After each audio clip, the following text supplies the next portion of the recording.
I just feel like I've been around the block, ripping up fantasy stock, working around the clock. Look at the view from the top. Researching rookies a lot? No, I just be listening to pods. Yeah, one in particular, I'm just a messenger. Let me just pass on the rock. Browning, brunning, pruning, pronouncing ain't what he's doing. What he's doing is not losing, but infusing you with new things. And there's Dennis the Bennett, yeah. The man is a menace, yeah. Building a dynasty, some of the finest things. Promise you, you won't regret it. Sly as a fox, cultured in pop. Give him his props. Here is a thought, here is a box. And you cannot compare them at all, so don't even try. Careful with the news, but when you use a take, I take up Tony Fire. I mean Dyer, because anyone else is a huge mistake. Whoa. Fantasy round table, fantasy round table. Yeah. Fantasy round table, come take a look at the crown, baby. Hey, fantasy round table, fantasy round table. Woo. Fantasy round table, come take a look at the crown, baby. Go. Hello and welcome to another episode of the Fantasy Football Roundtable Podcast. It is Tuesday.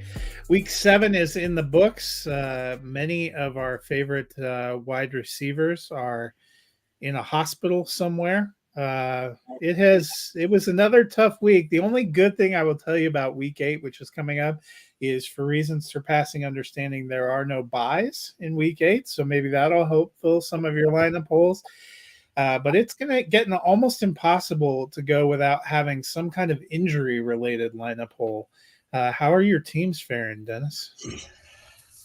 So I don't think I have any Mike Evans. Got just a little bit of Godwin and Debo. I feel like I'm going to be okay. I think I got enough depth. You know, Debo's out for a couple weeks. And I think I might only, if I have any Ayuk, I think it might be just one share. So overall, I'm not in as bad a shape as Tampa or San Francisco when it comes to wide receivers. Or even Seattle, I would guess with a grade 1 MCL sprain, DK is going to miss at least 1 week. So, maybe that'll light a fire under JSN. Week to week. We need to light a fire under Geno to throw him the ball. Yeah, aren't we all week to week? Well, let's dive into these games, such as they were. We had the third and final London game, which featured the 1-5 Patriots at the 1-5 Jacksonville Jaguars. Jaguars get the 32-16 victory. Dennis, the interesting thing for the Patriots is Ramondre Stevenson played, but it turned out the running back you had wished you played was probably JaMycal Hasty, who somehow came out of nowhere with 5 receptions for 49 yards and a touchdown. Nobody did anything of note on the ground, but he was definitely catching passes. Gibson and Stevenson still there, but I'm imagining Hasty going to be something of a waiver ad this week. How are you feeling about this Patriot backfield? I'm a little bit torn because Ramondre Stevenson is every bit as good a pass catcher as JaMycal Hasty. And so if you're not going to give Ramondre the ball 20 times on the ground, then why are you not throwing it to him? He's put up good numbers over the course of his career when asked to participate in the receiving game. I don't know.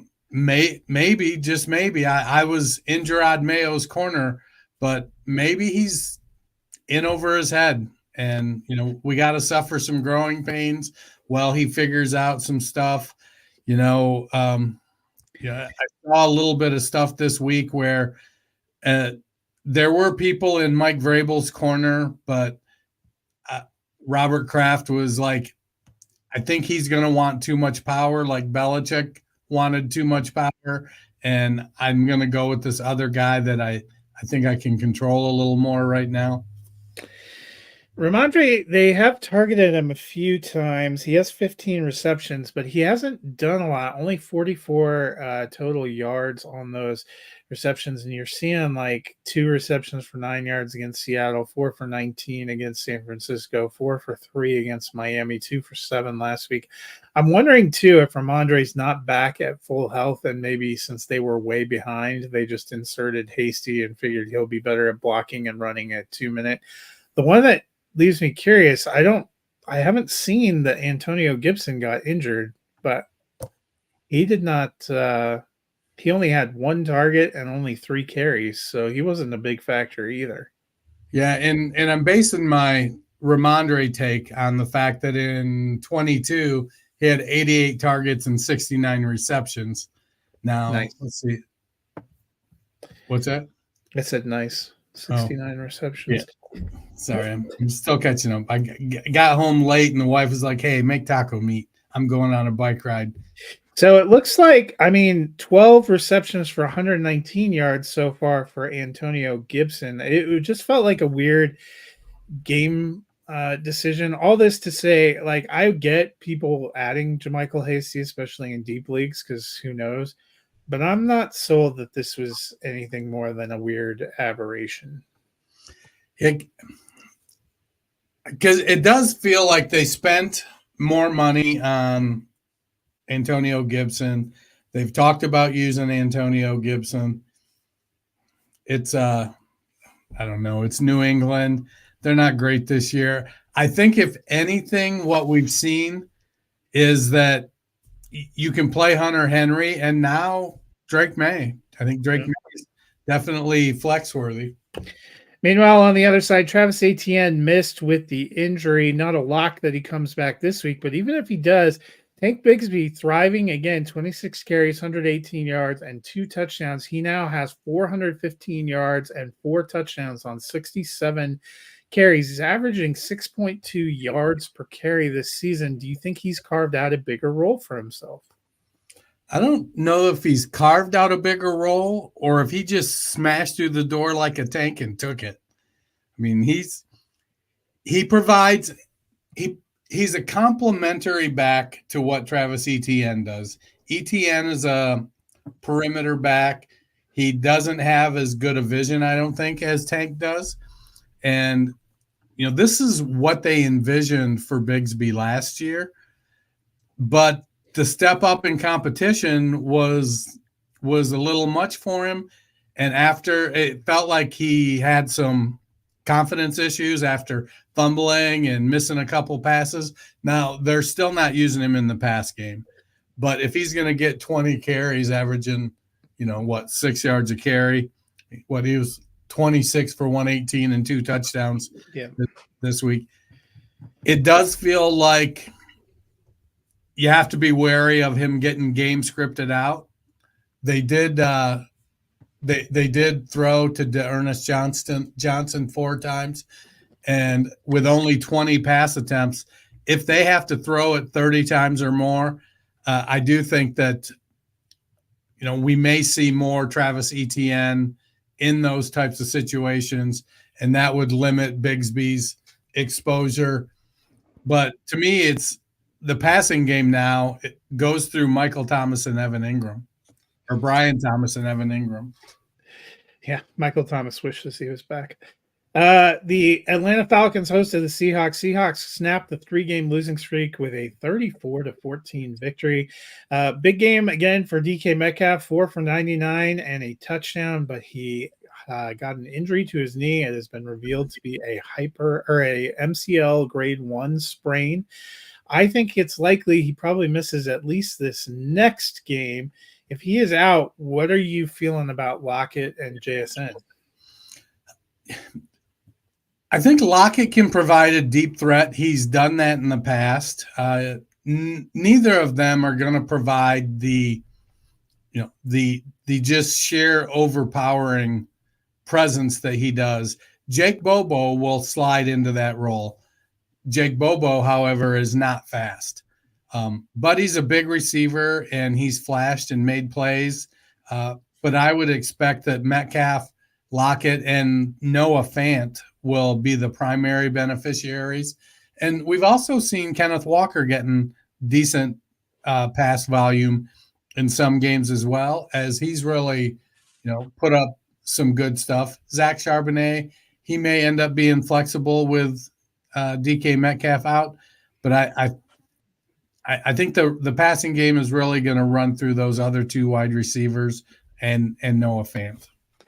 Yeah, and Metcalf had 7 targets on Sunday, 6 apiece for Lockett and JSN. Just hope that JSN can do that. 3 catches for 9 yards felt very 2023 to me.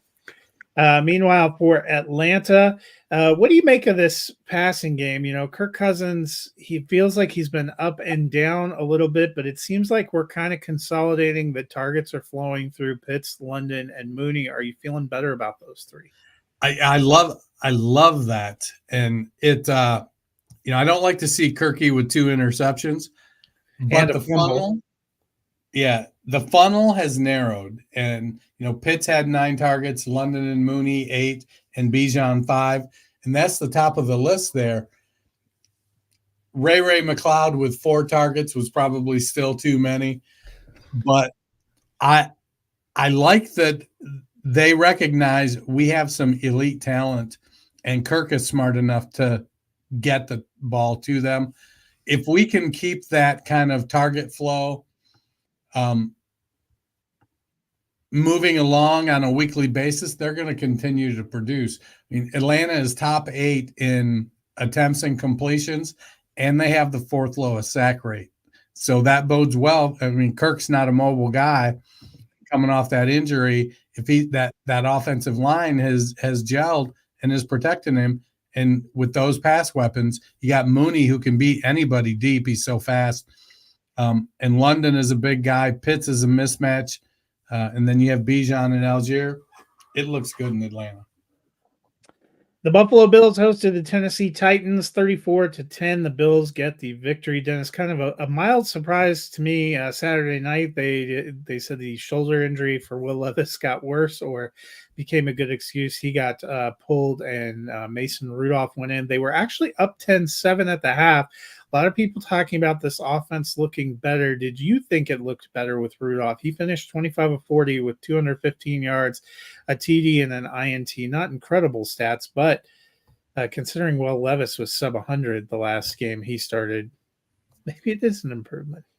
Yeah, it feels like Rudolph gives them a higher floor. But we know what Rudolph's ceiling is, and that's not terribly high either.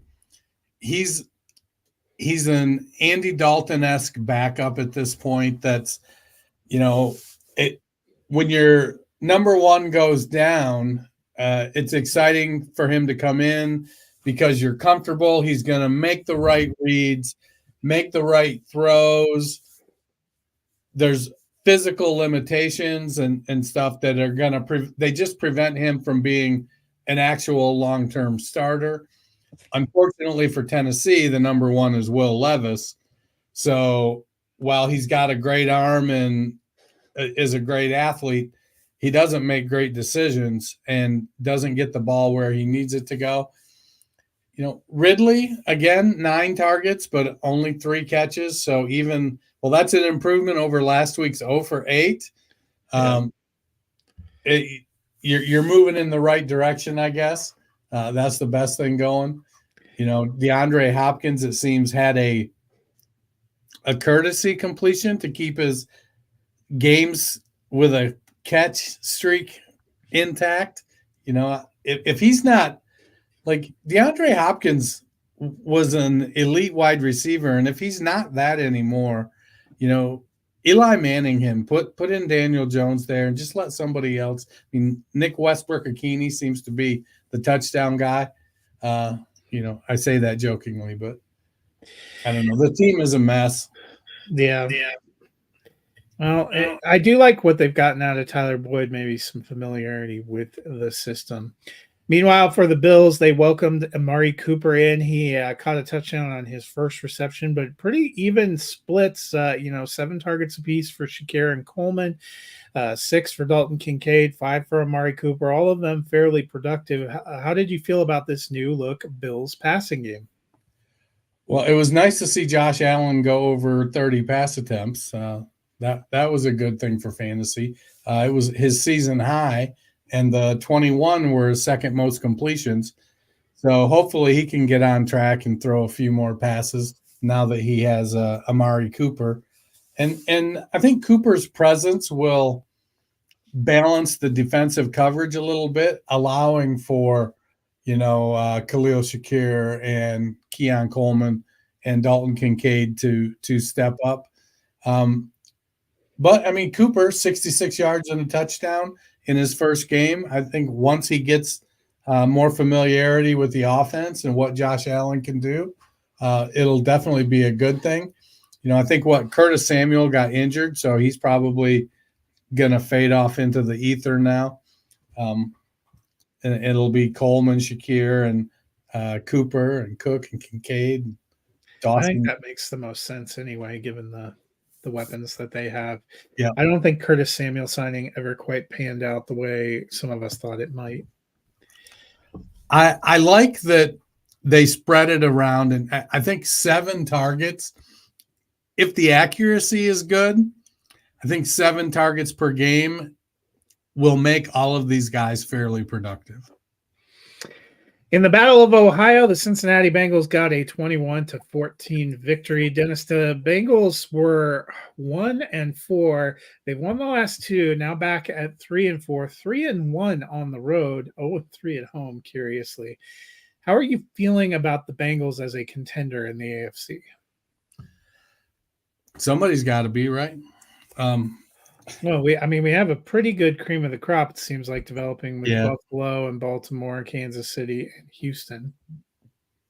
They've got the offense to be able to do it. With Jamar Chase and T. Higgins and Joe Burrow, they can put up points most games. Cleveland has a good defense, and they played well, so they only gave up the 2 touchdowns. I think they'll be a playoff contender. I don't think they're going to catch Baltimore. Baltimore looks fantastic, and we'll get to that later. But Chase Brown, kind of struggled against a good rush defense, only 2.9 yards per carry, and 2 passes caught. Moss was 3 for 3 in passes, 1.2 yards per carry. So the Browns' defense lived up to their billing. It made it difficult for, I think, the Bengals' offense. You've got to do better, I think, if you want to be a serious contender. But somebody's got to be that 7th playoff seed. So I think Cincinnati has as good a shot as any. Meanwhile, for the Browns, they welcome back Nick Chubb, who gets into the end zone, only 22 yards on 11 carries. But Deshaun Watson ruptured his Achilles tendon. He is out for the season. It seemed like they were trying to preemptively head off any fan complaints by making Jameis Winston inactive and the emergency 3rd quarterback prior to that game. But I would assume that he will be the starter of preference over Dorian Thompson-Robinson. Either way, how are you feeling about this Browns team? Is God doing for us what we couldn't do for ourselves, I guess. Watson was playing bad, and I get that you stick by a guy, but if you're gonna have a guy and you're gonna stick by him, hopefully he's a stand-up guy, and I think we kind of saw that Watson kind of wasn't. And then. No, I think it'll be a couple weeks of Jameis and some not winning, and then they'll try to see what do we really have with Dorian Thompson-Robinson. It wouldn't surprise me if a couple more Browns get traded. I don't know that they're going to move. I don't think they're going to move Myles Garrett by any stretch, but there's a couple players that. I was listening to local radio this morning. They mentioned like Greg Newsome and Joel Bitonio and stuff. And I think if you're Cleveland, you've got to get some ammunition to be able to go get some more talent on the team. Do they finally have their draft pick this year? Are they done with number 1s that went for Watson, or is this one more year? I think they have it, but I'd have to look. So don't quote me on it. Chubb coming back from injury, he had a game. He got the touchdown, and that kind of helped. But he was splitting time, though he did lead in carries pretty decisively. it's a tough game out there. I do like that Cedric Tillman stepped up 8 for 81. They do own their number one pick. So let me ask you a question. If they end up with the number 1 or 2 overall, do you think they take a quarterback? I think they have to. I think they take a quarterback whether Stefanski is let go or not. If they're 1 or 2, I just think there's a lot of talk locally that this injury is gonna be what facilitates Watson not playing for the Browns anymore, and that based on how he has played since he's come back, there's talk that there's some people that don't think he'll get another shot. No, I mean, he's kind of toxic for off the field issues. One of the things he had going from still getting jobs was the last time he had been on the field, he was incredible, but now he's toxic on the field too. Yeah, 3 years, you've only gotten 19 games out of Watson, and the 7 you got this year were miserable. So, yeah, I think this could be, he'll get to play out his last 2 years because why release him? You have to pay him 90 something anyway. But designate him a post June 1 cut, get him off the team. You don't need him. He's not. Just bite the bullet, move on, draft you a rookie, get the number 1, bring in Shadir Sanders. That'll be smooth. Green Bay Packers hosted the Texans, got the 24-22 victory, Dennis. Last week, without Nico Collins, the Texans did okay and got a big win against New England, but this week, only 86 yards passing for Stroud, 10 of 21. They had trouble getting stuff going in the passing game. Are they missing Nico Collins? It seems like it, but they're also pounding Joe Mixon since he got back. He has been carrying the ball the last couple of weeks. But, Stroud is averaging 145 yards a game over the last 2 games, and that's not good, Bob. I think, though, with Stephon Diggs and Tank Dell and Dalton Schultz, they should be able to pass the ball on anybody. Yeah, I get you have a bad game now and again, and this was a bad statistical game. The 0 for 4 on Tank Dell. Only throwing the ball 21 times. They rushed it 33 times, including Stroud's 5 carries. So probably 28 safely because I don't think Stroud's were designed runs. Right. They probably had 26 pass plays and 28 run plays. That's pretty balanced. And then with it being a relatively close game, you're probably, you're not playing catch up. So you're not chucking the ball all over the field, or you didn't get up early on the backs of some big pass plays. I think the surprising one for me is Tank Dell. He only had a couple of receptions last week. He had no receptions on only 4 targets, 7 targets for Diggs, only 5 for 23. So your 2 kind of big receivers combined had 11 targets and turned it into 5 receptions for 23 yards. They're going to need more than that even against the Colts this next week. Yeah. Meanwhile, for the Packers, they get a victory. What do you think this win means to the Packers? There's been a lot of talk about the Vikings, who were undefeated prior to Sunday, and the Lions. Packers, one pride, baby, just lurking there in the background. They are now 5-2. There are 3 teams with 5 wins in the NFC North. What did this win mean for the Packers? Well, it was big for them to keep pace with Detroit and Minnesota. It's the first game-winning drive of 2024 for Jordan Love. So I think that's a nice confidence booster. You want to hear an amazing stat that I picked up listening? I think Brett Whitefield, maybe from Fantasy Points, is where I heard it. 213 pass receptions.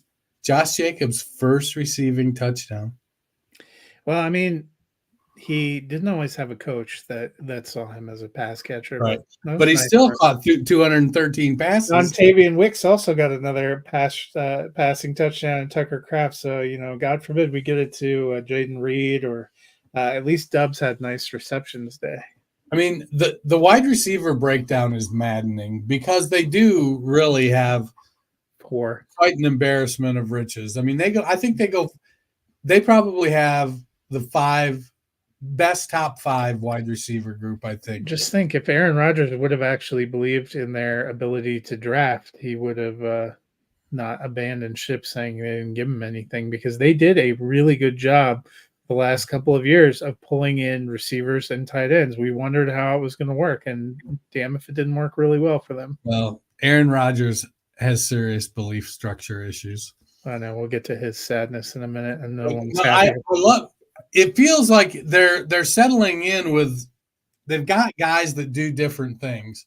Dobbs is Mr. Boring, and every now and again, as the possession guy, the short area guy, he's going to have one of these games where he catches 8 passes. But Wicks and Watson are both bigger outside receivers that provide the spark there. Jaden Reed is the Deebo Samuel type receiver. He'll run the ball some. He'll make some great plays. And then you got Bo Melton as your 5. It's just an embarrassment of riches. From a game that was kind of fun to watch to one that was much of a slog, the Colts get the 16-10 win over the Dolphins. The Dolphins are expecting to have Tua on the field in Week 8. He said he is coming back. He is practicing. Do you think that can get them going on offense? I mean, it can't hurt. It's he was QB9 in Week 1, got injured in Week 2. I think he'll step back in. Tyreek Hill and Jalen Waddle are going to they're going to run through a wall for him because they're so damn happy to have him back. I think it'll open up his ability, so long as he hasn't lost anything, or he's not getting antsy. Now, I suppose that because his injury happened while he was running the ball, I don't think you're going to have that kind of getting nervous in the pocket type of thing that happens sometimes when we saw it with David Carr when he spent the early part of his career taking 100 sacks a year. Yeah, you can't do anything but help Miami, who has been woeful. And they're going to be hungry. They want to get back on track. They want to, the GM and Mike McDaniel have to have a serious conversation about how bad they screwed up the backup quarterback. When you have it's like there are teams where when you like Indianapolis, Washington, Miami, where you have a quarterback that has shown the propensity to get injured, you need to make sure you've got a top flight backup. Meanwhile, the Colts are now 4-3, but they have not looked incredible. Anthony Richardson still struggling back there, especially as a passer, only 10 of 24 for 129 yards. They have a road game against the Texans this next week. How are you feeling about the Colts? Making me nervous, man.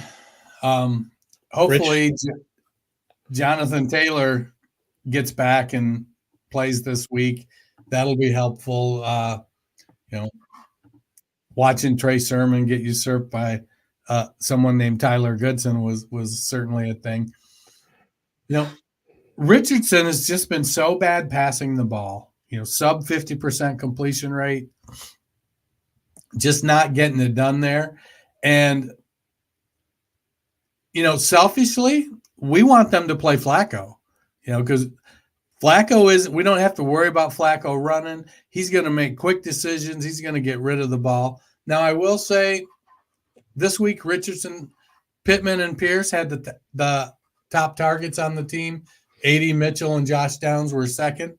So he's throwing it to the right people, but with only 24 attempts and completing just 10, it's not great. So if we can get a little more volume out of the pass game to help the receivers and a lot more accuracy, I think that'll be great for the receivers.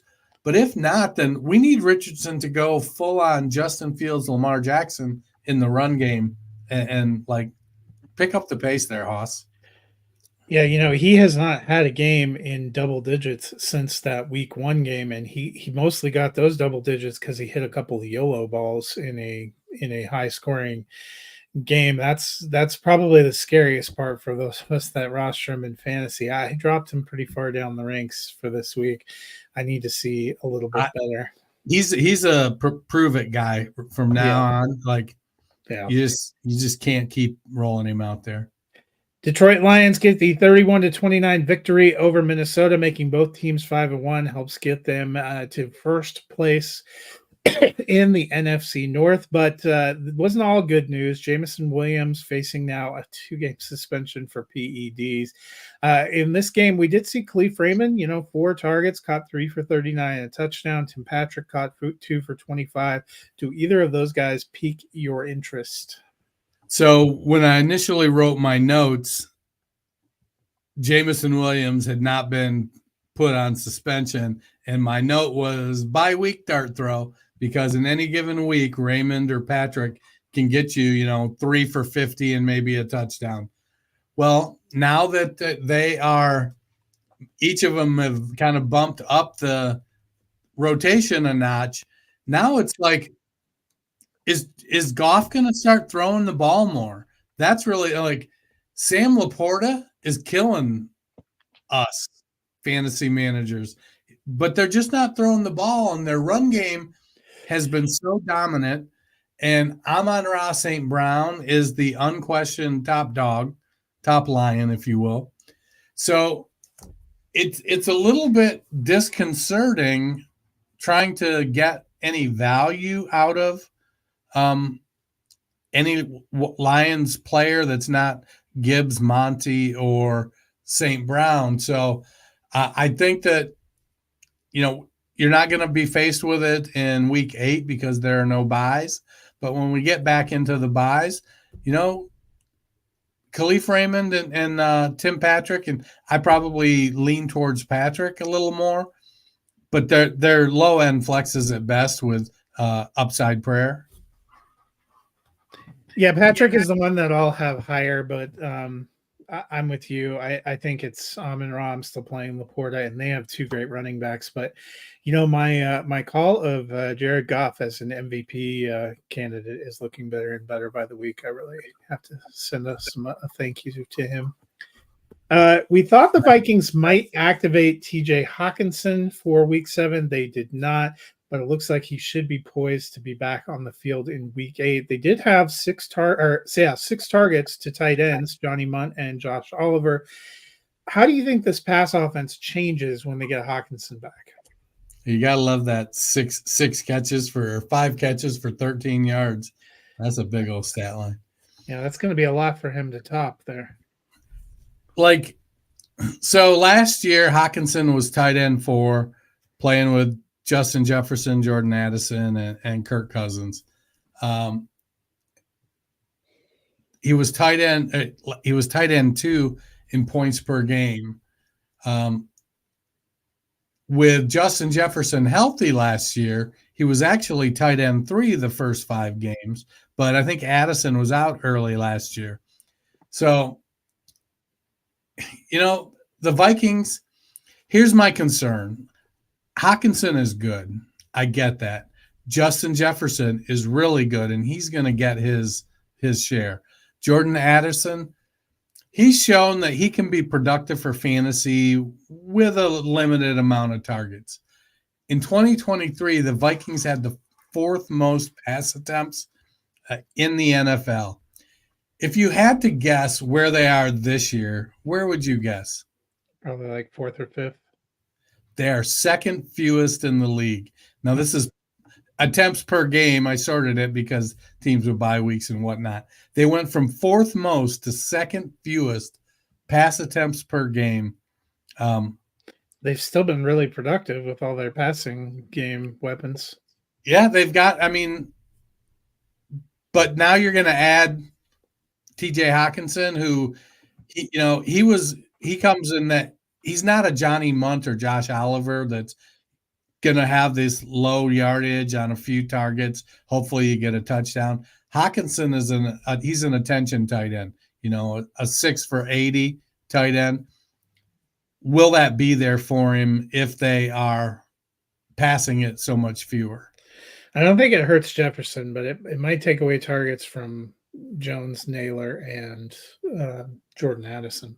Yeah, I think Naylor will probably be the one that feels it the most. On to New York, where the Philadelphia Eagles got a 21-3 laugher victory over the New York Giants. It was an impressive, dominating win, but does this make you feel any better about Philadelphia's offense? Well, they passed the ball 15 times. One of those with Kenny Pickett. Right. And they ran it 45 times. Will Shipley had 8 carries. Gainwell had 13 carries. I forgot he was still on the team.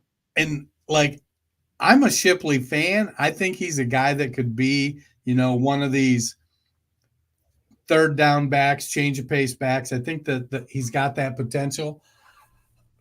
But Saquon Barkley just ran all over New York. And, it's great that A.J. Brown had his 5 catches for 89 yards and a touchdown. Devonta Smith did not deliver. He only got 2 targets. A.J. Brown must feel like he was back in his Tennessee Titans days because he only got 5 targets. He's like, it's Pokemon, guys. I got to catch them all because they ain't coming. Right. And then Grant Calcaterra filling in for Dallas Goedert. It's like, he's got, there's a little something there, but, not if you're getting 1 target. This 15 pass attempts. I'm sure they'll throw it more in future games. They didn't really need to because they were running all over the Giants, but it does sort of feel like Saquon Barkley, you're locked into starting. I'm starting A.J. Brown if he's in there. I'm still hopeful about Devonta Smith and Goddard if they're back, but I'm a little bit nervous. And they're constantly, the other frustration, even, thankfully Saquon Barkley isn't like some of these other backs. He just get you 170 yards to make up for it. But 2 vulture touchdowns for Jalen Hurts has got to drive you up the friggin' wall. It's great if you're rostering Hurts because he's not throwing at all, but he got 3 touchdowns. His fantasy day looks incredible. Meanwhile, the Giants, they ended up pulling Daniel Jones, inserting Drew Lock to give a spark. They were quick to say that Jones is still the starter, probably on very thin ice going into what is, to me, not an eminently winnable Week 8 game in Pittsburgh. How are we feeling about Daniel Jones? Do you think we are going to see more of Drew Lock? So I don't think you pull Jones for Lock unless you've made the determination that Jones's confidence has hit such a point that he's just not going to play well. I think there's still opportunity for him to play sufficient. He completed 66% of his passes. They just didn't go anywhere. It was for only 99 yards. He only threw the ball 21 times. They didn't do anything on the ground. And it's, he threw it to the right people. Malik Neighbors with 8 targets, Wan'Dale Robinson with 9. That's where you want to go if you're the Giants with the passing game.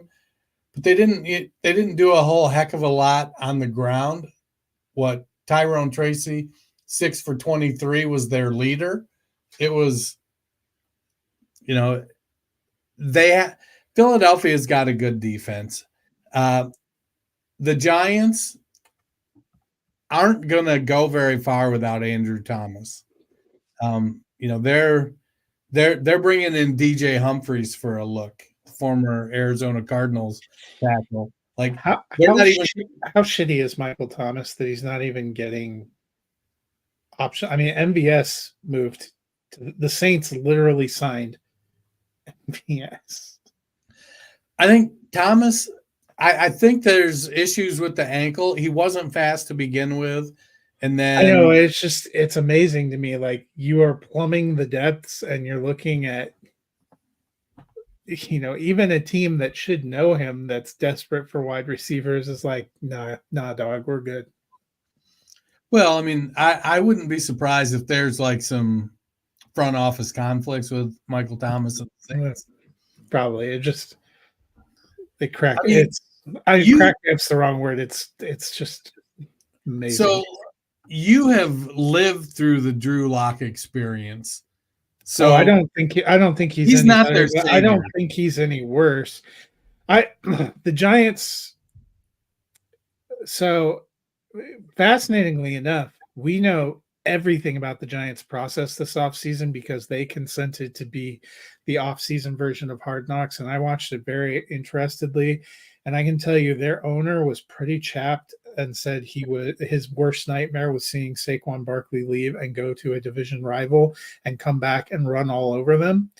And they also seemed pretty set that they needed to do something different at quarterback, and they really wanted Jaden Daniels, but their GM decided it was too expensive to pay for Saquon, and I kind of gathered that Saquon was like, I don't really want to come back there because I don't like you either, and They decided it was too expensive to trade for a quarterback, and not that Malik Neighbors isn't a good player, but I don't think that solved any of their problems. And then they spent all their time signing, second and third tier offensive linemen and patting themselves on the back. And I don't think their line's any better. And, they were like, Devin Singletary's the running back we want anyway. We don't really need Saquon. That was literally, I'm listening to them talk and I'm like, it's a bold strategy, Cotton. We'll see how it works out for you. And 2-5 so far is how it works out for them. And I would not be shocked if Joe Shane and Brian Dable are gone and they have to get a quarterback and they have to completely start over, because the Giants, who are a wonderful story and a playoff team a couple of years ago, are kind of a laughing stock right now. Yeah, they're not great.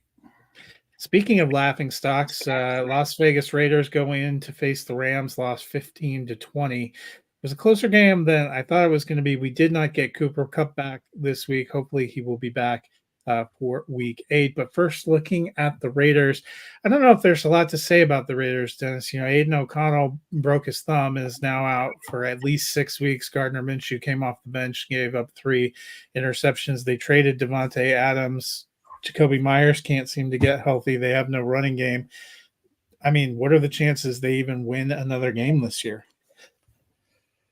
Well, insert Judy Tenuta gif. It could happen. Are you old enough to remember Judy Tenuta? No. She was a comedian, so she had a particular style. Anyways, Google her. I will do it. If I had to guess, I'd say their best shot is Denver, week 12. And then any of their final 3 games, Jacksonville, New Orleans, or the Chargers, they may be able to just pull one of those out of their ass. But damn, that New Orleans Raiders game is we might as well call that the Depression Bowl, the way both those teams are tracking. Yeah, it's not looking great. I don't know.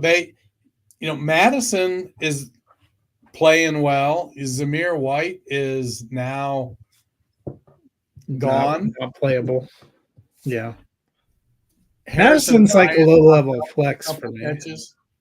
Yeah, Madison's fortunately, Brock Bowers has been gold, and he's about all they have. So Bowers and Madison, I'm interested. I'm staying away from. I literally ranked Minshew as QB 32 for this week just because there's only 32 quarterbacks we expect to play. But the Raiders. Meanwhile, the Rams, they should get Cooper Kupp back for Thursday night's game. They open the practice window for Puka Nacua. I know they're only 2-4, but they've been kind of a frisky team. Do you think they can go on a run here?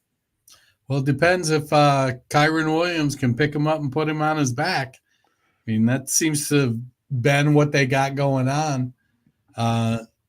And for fantasy, he's doing great. I love it, but I don't know. Stafford only threw the ball 23 times this week. It was a low energy game on both sides of the ball. Run the clock out. We don't need to play too many plays. Atwell and Ty Johnson both performed okay, but getting Cooper Kupp back changes what this offense looks like. And so that should allow them to step up their production.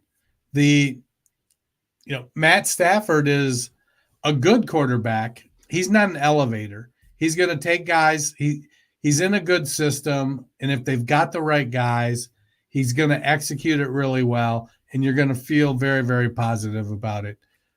But he's got the bad back, and he gets dinged up in games a little bit if he's taking sacks. It's really going to come down to, can Kyren Williams keep grinding it on the ground? Can Kupp and Puka Nacua, can they both come back and match their previous productivity levels? And if they do, then the offense becomes a powerhouse again, and they've got a chance to make a run. Speaking of dumpster fires, Carolina Panthers at the Washington Commanders. Commanders get the 40-7 victory.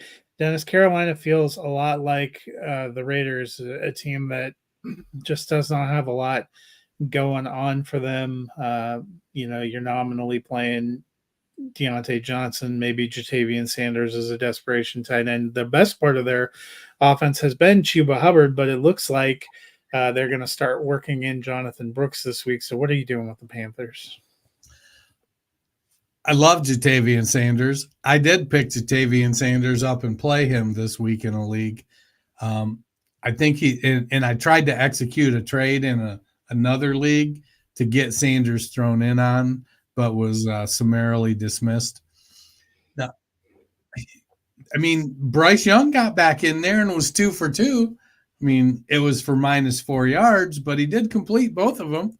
So, Andy Dalton is, there's girls you take home and there's girls you take home to mom. And Andy Dalton is a girl you just take home. You like him because he's steady. He's going to be on your bench. You put him in the game. Your quarterback gets hurt. You get a couple games out of him. But you're not going to take him home to mom. You don't want a long-term relationship with Andy Dalton. The best thing Andy Dalton had going for him this year was Bryce Young. So I think they're going to go back to. And they should, to be honest. You've got to get him back out there. You've got to see, can he start to overcome any of this? If you've got Deontay Johnson and Xavier Legette, is Thielen coming back this year? Do we know? I don't know. He had some kind of surgery. He's still on IR. He's not close to coming back right now. And they said Deontay Johnson may end up having to go on IR. So, it's going to be interesting to watch, but they've got some opportunities to see, is he rehabilitatable? Is that a word? Can you rehabilitate him, get him to a point where if you give him the right protection, if you put him in the right scheme with the right weapons, can he be productive? And you have to start to find that out now, especially if you're running 1-6. We've seen it over the past few years. Just because you drafted a quarterback high doesn't mean you're going to stick with him if you don't think that that's the guy. Going back to Josh Rosen, they brought in Kyler Murray. Justin Fields, they brought in Caleb Williams. If it's not working, you can boot that guy with the rookie contracts now. You can boot that guy to the curb as long as you don't sign him to a $235 million fully guaranteed contract. I think it was 237. Before we get to the Commanders, we got a quick question. Traded Josh Jacobs for DJ Moore in a mid-round pick in a 3-player keeper. Needed a wide receiver. Have Kamara, Hunt, Hubbard, and Bigsby as running backs. Is it an L? I think is what he's looking at. Not the best value. It's hard to say what the other team's running back situations are, but apparently Kamara is on the block, so who knows what happens with him. I like Hunt until Pacheco comes back. Hubbard, we just talked about, might be losing some ground, but I do like Bigsby, so I don't think it's terrible. No, I agree, and I think Bigsby has earned a role, and I don't think Hubbard. It isn't like Hubbard's gonna become Zamir White when Jonathan Brooks comes in. He's gonna have a role. I think he's earned a role. So for me, a lot of times, you build a team and you try to. You're always gonna have one positional weakness, and you want to try to build the other positions to overcome it. And if you need wide receiver help, DJ Moore and Caleb Williams have a nice connection. Yep. And if you can only keep 3, it's not like it's dynasty. So, No. in a 3 keeper, you're gonna keep DJ Moore over Josh Jacobs mostly. Well, and I'd also say in running back terms, given where you probably took Tank Bigsby in drafts this year, he would be a better keeper probably than Jacobs going forward because, bang for your buck in the round. The Commanders now 5-2. Jaden Daniels got knocked out of this one. He is week to week with a rib injury, but Marcus Mariota rolls in, throws 2 touchdowns. They roll up 40 points. They're now 5-2. Should we start taking them more seriously as a contender? I think so. They cut Jamin Davis today. They tried to move him from linebacker to tight end, and I think he was a first-round pick out of Kentucky and didn't pan out. So, they've got McLaurin, they've got Noah Brown, De'Ami Brown, Luke McCaffrey, they've Zach Ertz. They've got some weapons to catch the ball. Brian Robinson and Austin Eckler are very capable running backs. So Mariota, it was nice. He looked good. Yep. He played pretty well. He ran for 34 yards as well, which has always been one of the things he brings to the table. Jaden Daniels, if he doesn't miss too much time, I think that this team has the potential to make a push. The best of the afternoon games was the Kansas City Chiefs at the San Francisco 49ers, and that one wasn't as good as we had hoped. Kansas City getting the 28-18 victory. Dennis, the Chiefs, they keep pounding with Kareem Hunt. Only had 78 yards on 22 carries, but gets 2 touchdowns, a lot of red zone work. Was involved, got a couple of passes. Is he becoming kind of a set it and forget it RB2 right now? I think he is. He's not super efficient right now, and he's probably not going to be at this stage of his career, but he knows that offense. He's always falling forward.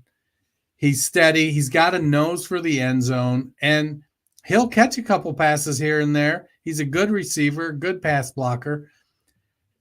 I know that, we have there's a little iffiness for when Pacheco gets back.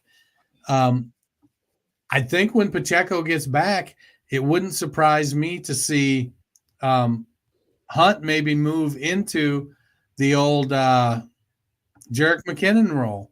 I think Pirine might end up being the one that gets released. Yeah, it wouldn't surprise me at all. I mean, in part because Carson Steele's a special teamer. That's well, and he's a different kind of like battering ram young back that they're probably trying to develop. But I think you're right about, it seems like Pirine right now comes in a lot of to give him a blow, but also running a lot of that 2-minute for blocking and catching and stuff, which we've seen Hunt do successfully. Yeah, and that's been Hunt's role the last few years with up in Cleveland. So I'm okay keeping Kareem Hunt as, my RB2-3 moving forward. If I've got a couple real strong running backs and he's going to be my RB3 and I've got somebody else that's reasonable, if I've got Alexander Madison, I might try to move Hunt to see if I can bolster another position. Meanwhile, 49ers, they lost Brandon Ayuk to a knee injury, out for the year. Deebo Samuel has a lung ailment. He's actually in the hospital, not looking good for him returning in week 8. We don't know how long he will be out. Jordan Mason banged up. Juwan Jennings banged up. George Kittle a little banged up. Are the 49ers in trouble? So the number one in my opinion, the number one thing a team needs to make a run in the playoffs in the NFL is health. Super Bowl teams are generally healthy that year. And, it's a bummer for Brandon Ayuk with the MCL, PCL, ACL, MCL, whichever. He tore 2 of the 3 It was down. ACL, MCL. It's good for him that he got paid. He should be motivated to get back. But San Francisco has also tried to build their wide receiver core to be able to withstand things. And if they get McCaffrey back in a couple weeks, I think they're looking at mid-November, I think, for McCaffrey to return from his bilateral Achilles issues, or Achilles on both legs, as I like to call it. Yep. They'll have that, and then but you've got Kittle, Debo. He probably is gonna be out at least another week while he recovers. They said he's got a form of pneumonia, I believe. Yeah, at least I would say he's definitely. I would not be. I know most of the fantasy sites give him a projection for week 8. There's no chance to me. He's in the hospital. That's. And then also Juwan Jennings is banged up a little bit. Mm-hmm. So if they're down both Ayuk and Debo next week, we're going to get to see hopefully Jennings can play, but we got Pearsall who's going to need to step up. Jacob Cowing stepped up this week. Can they make it happen? Will Garendo and Mason get it done? And then you got Georgie Kittle. Debo is now released from the hospital, but still dealing with pneumonia. Jennings, a hip injury. Chris Conley with a sprained ankle. They have Dallas this week. That's not a gimme. No. 3 and 4. They're fortunate their division is struggling, but it's not the same team. Speaking of teams that we thought would be better, New York Jets go to Pittsburgh and get clocked 37-15 by Danger Russell Wilson. For the Jets, Devontae Adams came in trade, made his debut, 9 targets, only 3 for 30, 4 for 58 for Lazard, 5 for 61 for Wilson, 6 for 103 for Hall, but only had 38 yards rushing. Jets are now 2-5.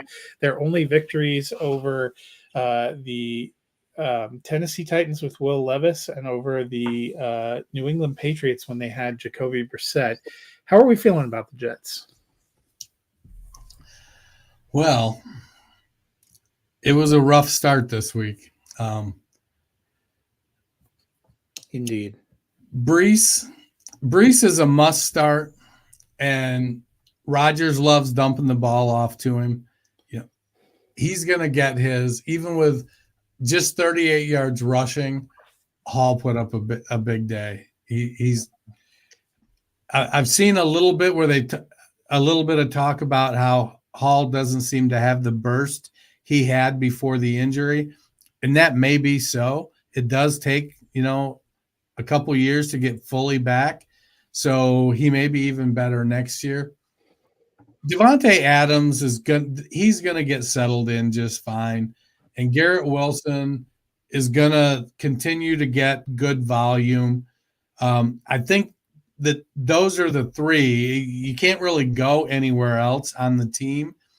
And you'll end up having some weeks where Tyler Conklin pops off for a little bit. Allen Lazard will still have the occasional startable game. But I think it's going to, Aaron Rodgers, he likes to funnel it to his guy. And Garrett Wilson was earning his trust and is just a better receiver than Lazard. Lazard is the third receiver, still going to get some play.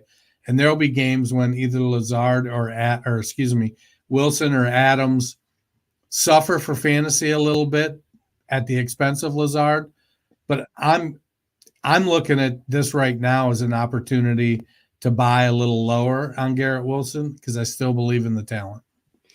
Yeah, 9 targets apiece for Hall, Wilson, and Adams. You got to like that. Meanwhile, for Pittsburgh, Russell Wilson came in, got a start. It was a little bit of a rocky start, but he ended up playing very well. They had an explosive second half. How are you feeling about Russell Wilson? Well, it was a rough start that I started the Jets with was actually my Russell Wilson comment. He put some balls in the dirt, did not look good early on. It looked a little bit rough. Also a couple of drops early on. But he settled in and made some nice throws. He dropped it in the bucket a couple times. Pickens and Freiermuth made plays for him and made difficult catches. So,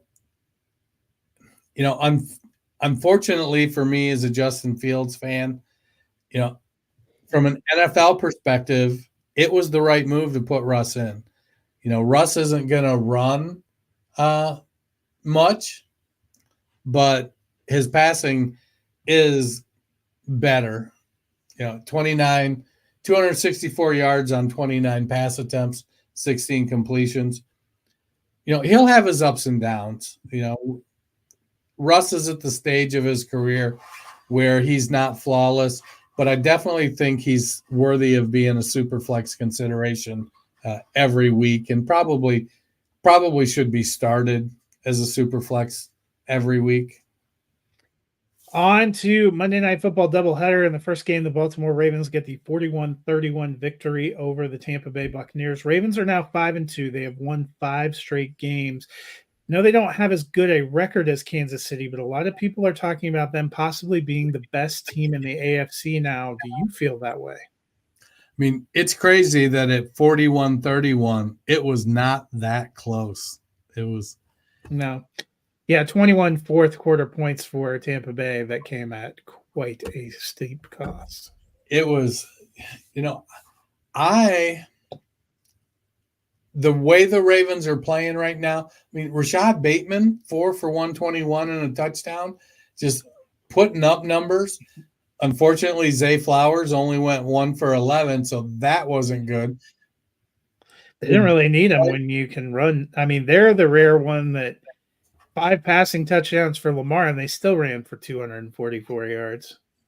I wanted Henry to get that long one. That would have, he did get a passing touchdown, though. So, I mean, he had Josh Jacobs. If you had that on your bingo card this week, both of them. I mean, Lamar just looks phenomenal.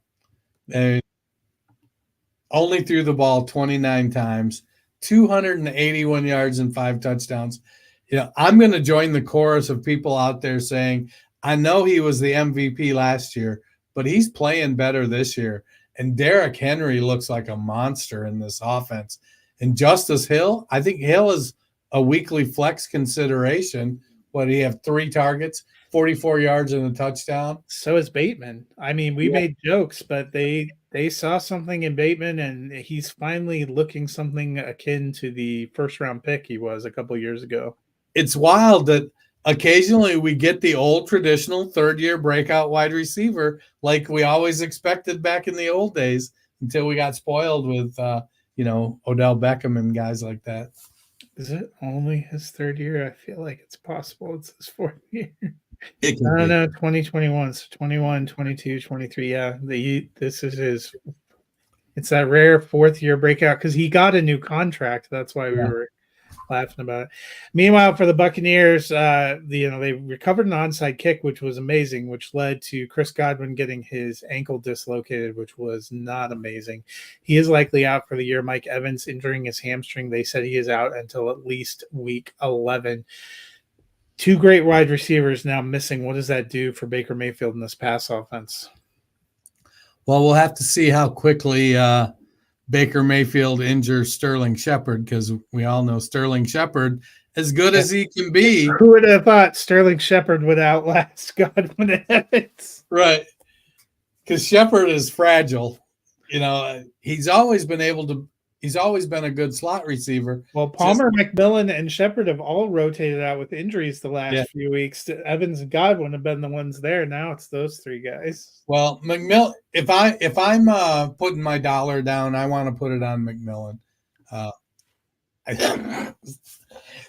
Excuse me. I think Shepard has a role as the slot receiver, and Trey Palmer, He's in his second year. They liked him.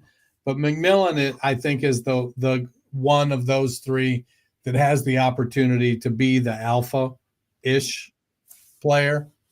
I don't know if I'm going to expect another 8 for 10 for 100 yards out of Cade Otton. I mean, they don't have a lot going on. I think it could be good for Rashad White, though. Yeah, he could play more out of the slot. Yeah. Put two backs on there with him and Bucky or him and Tucker. Yep. The second of the Monday night games was not as exciting. A 15-17 Chargers loss in Arizona. Chargers dropped to 3-3, 3-4 now for the Cardinals. In the passing game, 11 targets for Will Dissly at tight end. He caught 8 for 81. I know the Cardinals traditionally have not been great against the tight end, but are you buying into Dissly at all? I don't know. I mean, it just feels like what Quentin Johnston was out. I mean, Jalen Reagor with a 41-yard catch early and a fumble. So yeah, it just feels like they need to look at the guys that are supposed to be there, which is Palmer and McConkey, and let's get them the ball. Dissly, he can be a serviceable tight end. I don't think I'm not chasing 8 for 81. I will say I was sweating it last night in the Scott Fish Bowl because I was up by 10 and I had McConkey and my opponent had Dobbins. And he overtook me by about a point. And then McConkey caught a few passes late and I got a 7-point victory. I am participant number 53 in the Scott Fish Bowl out of, 3,900 people in there or something. I'm the 53rd ranked player. I mean, you had to have been cursing when they were given 6 targets to Simi Fehoko and forgetting McConkey was out there, it seemed like. It was crazy. I was cursing when every time Dobbins got a carry, I was like, please don't get a touchdown. Once I got my lead back, I was just like, come on, Arizona, hold the ball, because I didn't want him handing it off to Dobbins. No, it's the Chargers, they need an alpha wide receiver. Quentin Johnston isn't it. I don't think McConkey is necessarily going to be it. Maybe they could trade for Mike Williams. I don't know. I don't know why you think Mike Williams is anything. He's not.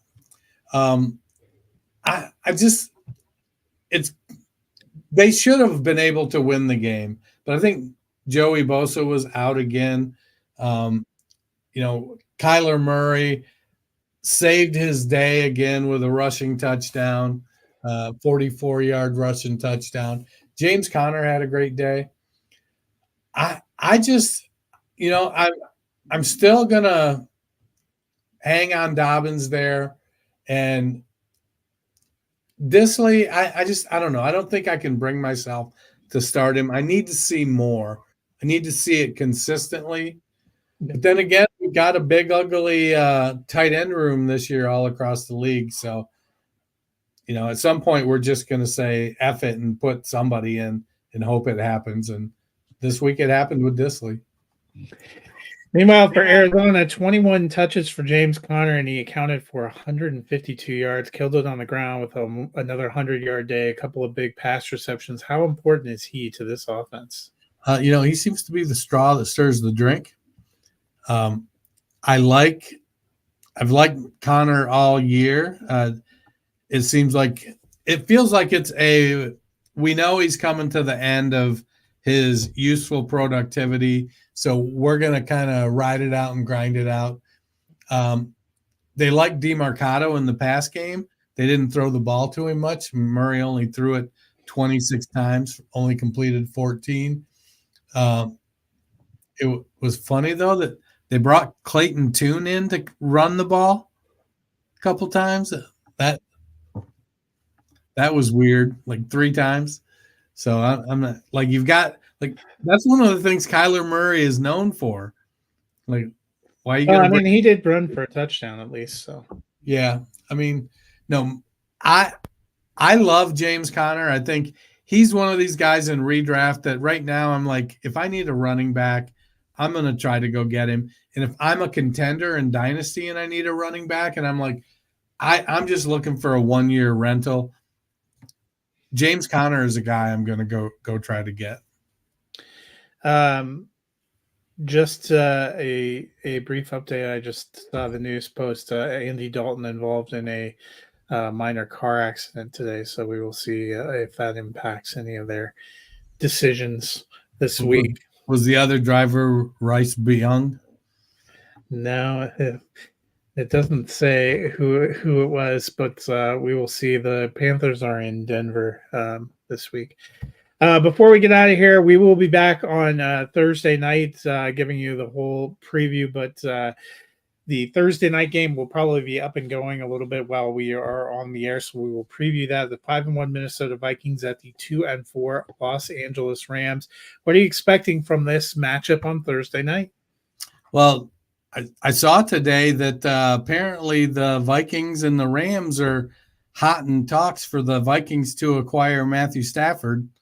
I'm not sure if I believe that or not, but I can seriously doubt that. Sam Darnold's been one of the better quarterbacks, and they have a great rookie on their team. Well, they got McCarthy, who's the great rookie. There you go. National champion. How many has Ohio State won recently?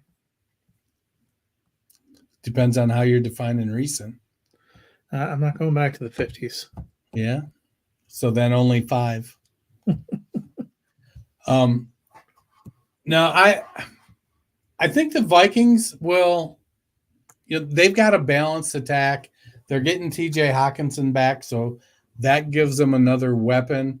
I would expect more of the same out of Darnold. Pretty good efficiency. He's mobile. He's got his weapons with Addison and Justin Jefferson. Hopefully Aaron Jones is back, and they're able to have that good, solid running game. On the Rams side of it, having Cooper Kupp back is always going to be good. But Brian Flores has that Vikings defense playing pretty well, despite giving up 31 points to Detroit, because they're like, the Lions are awesome. It should be a good game, which means it's probably going to be a snooze fest. The Rams have Kyren Williams, and I wish Kyren Williams weighed 212 pounds, because then I'd feel so much better about his durability. I wouldn't stick him in my lineup every week with impending doom about him not being able to hold up because they just grind him. But it's going to be a matchup of a savvy veteran quarterback and a youthful veteran quarterback that has had his fair share of challenges, but has 2 extremely high-level weapons. So I'm going to take the Vikings. I am also taking the Vikings. I think they'll get back on track here. The NFC North continuing to be a pretty formidable division this year. That'll do it for us today. Dennis, if the people have a long, lonely Wednesday, what can they do to fill it? They can go to their favorite podcast platform, type in the Fantasy Football Roundtable, hit that subscribe button, hit that like, shoot us a rating and a review. We love that. That'll do it for us today. You won't have to wait that long. We will be back with you Thursday evening looking at the rest of the Week 8 slate. Until then, you guys have a wonderful week.